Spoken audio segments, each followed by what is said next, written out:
epidemic in the United States today. I have read that 1 in 5 children is overweight. Obviously, these children are at a higher risk of developing obesity-related illnesses such as heart disease and diabetes.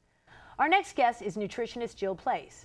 Jill Places is a registered dietitian with a private practice in Pasadena. Her novel approach to eating disorders is a holistic one, incorporating mind, body, and spirit. She has been successful treating all kinds of addictions, from substance abuse to food addictions and everything in between. Jill, welcome to Stand Up and Scream, and thank you for being with us. Oh, it's great being here. Okay, tell us a little about yourself. I understand that you actually had an eating disorder. Oh, yes, I had an eating disorder.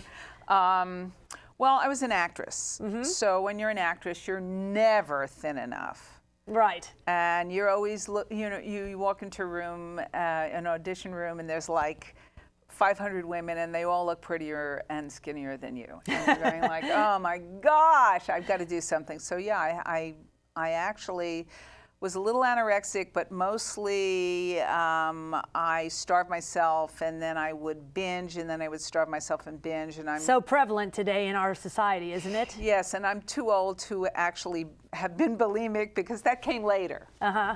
But, so how did you overcome this? Well, I became a dietitian.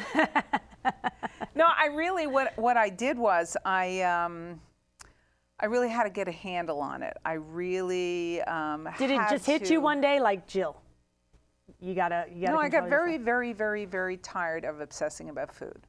I also got very, very, very, very tired of this swing that because I'd lose 16 pounds, 20 pounds for a show, and then I'd put it back on.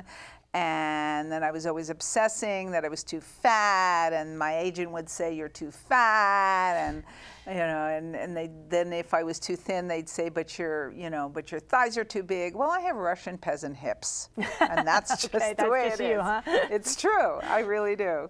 So I really just had to get a handle on it, and I did, and I developed a really unique approach to doing it. I really started talking to the part of me that overate.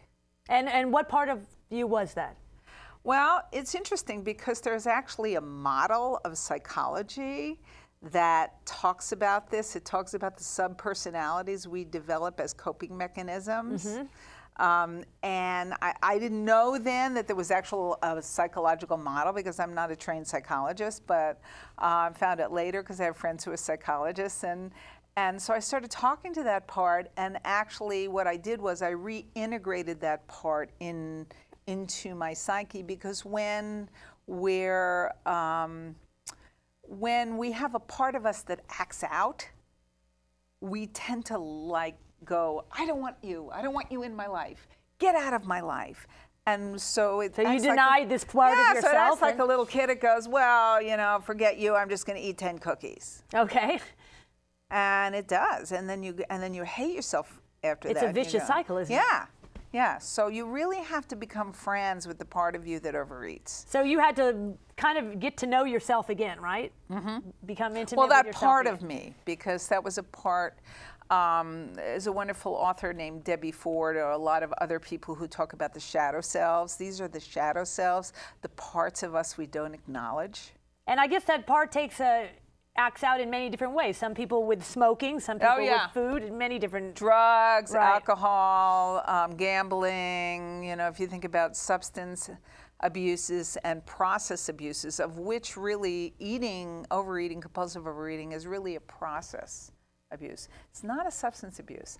People don't realize that food is not a substance like an addictive substance. It's more the process of overeating. What do I do? If you if you ever talk to anybody... It's the ritual of eating? Absolutely. Okay. If you ever talk to anyone who overeats, they'll talk about their ritual. This is what I do. Oh, I guess because it doesn't get you high like alcohol or drugs does, right? It does get you high. But I mean, not the same. No, not the same way. But the interesting thing is that it really becomes an addiction. It becomes an addiction to the ritual of whatever you do. I actually had a client who, I know this sounds gross, but this was her eating disorder. And I found out after I worked with her that there are lots of other people who do this. So she would chew She would set out a whole banquet full of food. She would chew it and she'd spit it out in a bag. And when she explained this to me... Did she gain weight from doing that? No. But she just didn't like the process. That part of herself, right? Yeah.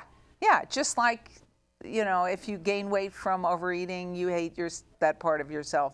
And it was interesting because all I could say to her when she explained this whole process to me was, wow, you do that? You're disciplined enough to do that?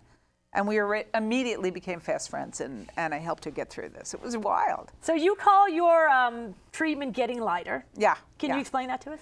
Well, getting lighter it's a mind, body, spirit approach to eating. I mean, you cannot get thinner from a diet. You can get thinner from a diet, but then what ends up happening with a diet is, as you said to me a few moments ago, it's all about, okay, let me do this so that I can get to this place so that I can go back to eating. Back to what I was doing before. I have wonderful...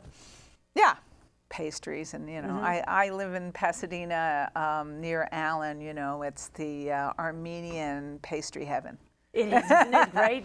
Yeah, it's great. Going down Washington? Yeah, yeah. There's one bakery down there. I love it. Yeah. So if I came to you and I had a eating disorder, right, and I was seeking some kind of treatment, yeah, what would the routine be? How would you go about it? It all depends upon what the eating disorder is. Okay, let's say I'm bulimic. Okay. If you're bulimic, what I really work with bulimics on is, number one, owning that behavior as a ritualistic behavior, explaining to them that it's a coping mechanism, that's nothing to be ashamed of because they're coping with something in their lives they really can't deal with. But don't you say all way. Overeating or all substance abuse or behavioral abuses is some kind of coping mechanism? Yeah, absolutely. So how would I go about getting lighter? Okay. We're going to talk about myself and...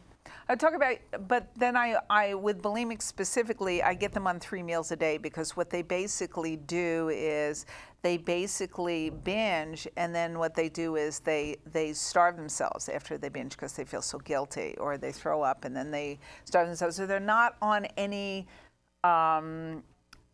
pattern of eating where they can feel good about themselves. You know, and most people who have disordered eating usually are malnourished. Most people don't realize that, you know, people who have disordered eating issues are malnourished because they're not eating enough of things. Well, they're eating too many of the wrong things too, right? Well, I don't know. I'm not into wrong, you know, bad and good food. I think that really traps you. I think that makes you have more of a disordered issue with food because there really is in reality, there is no bad or good food. Jill, I know that sounds radical. Come on. I know there is no bad or good food. Can I eat Fritos lunch, breakfast, and dinner? Is that okay? I don't know. Would you like to eat Fritos? No, I would not. Oh, okay.